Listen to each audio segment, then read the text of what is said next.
Hey, welcome to The Explainer. Today, we're going to dive deep into a kind of pollution you can't even see or touch, but it is everywhere in our oceans. We're talking about noise and the really surprising truth about where most of it comes from.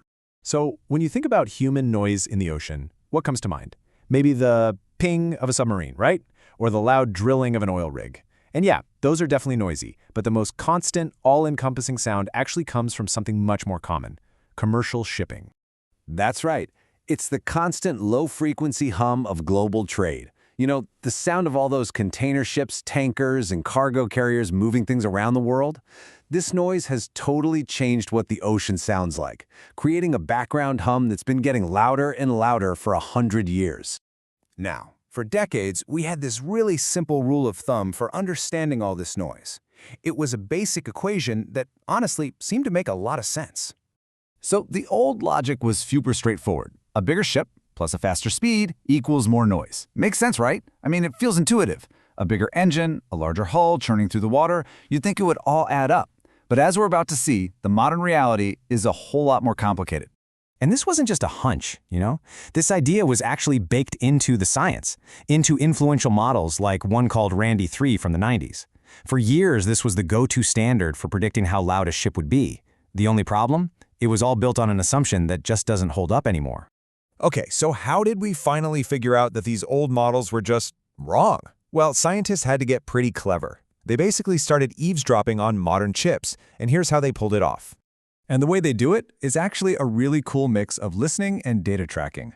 First up, they drop these super sensitive underwater microphones, we call them hydrophones, on the bottom of the ocean right near busy shipping lanes. Second, they tap into the Automatic Identification System, or AIS. Think of it like a public GPS for every large ship out there. It tells them in real time what kind of ship it is, its size, and how fast it's going. And for the final step, they match the sound recording to the specific ship from the AIS data. This lets them build a totally unique sound profile for every single ship that sails by. So they collected all this data, and when they started crunching the numbers from hundreds of these modern ships, they found something that just blew the old ideas out of the water. The old rules simply didn't work anymore. All right, so this brings us to the big question. For those massive modern ships, you know, the huge container ships and tankers over 200 meters long, was that old rule right? Was bigger really louder? And the answer was a huge no. It was pretty shocking, actually. For the smaller ships, yeah, the old model worked okay. It was a close enough match. But for the big guys, it was way, way off. The model predicted they'd be up to 20 decibels louder than they actually were. I mean, to put that in perspective, that's like confusing the sound of a normal conversation with a motorcycle engine roaring right next to you. A massive difference. So, what's the takeaway here? It's simple. For the giant ships that crisscross our oceans, size just isn't the big deal we thought it was when it comes to noise. The old rule of thumb was officially broken.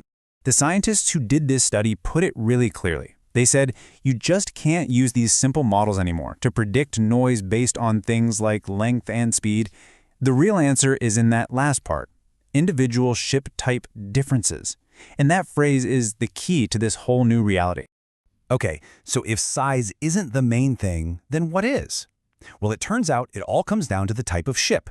Each one basically has its own unique voice or acoustic signature. And we're not talking about small differences here. They're huge. You take a massive container ship, and it's putting out this deep, low rumble, with most of its sound energy way down below 40 hertz.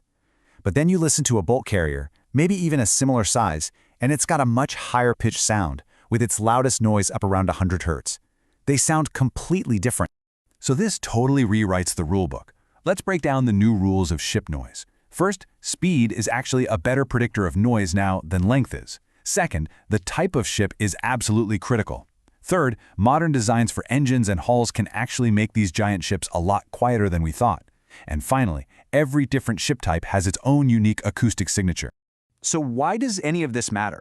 Well, because the ocean isn't silent. It's supposed to be a world of sound for marine life. Think about it.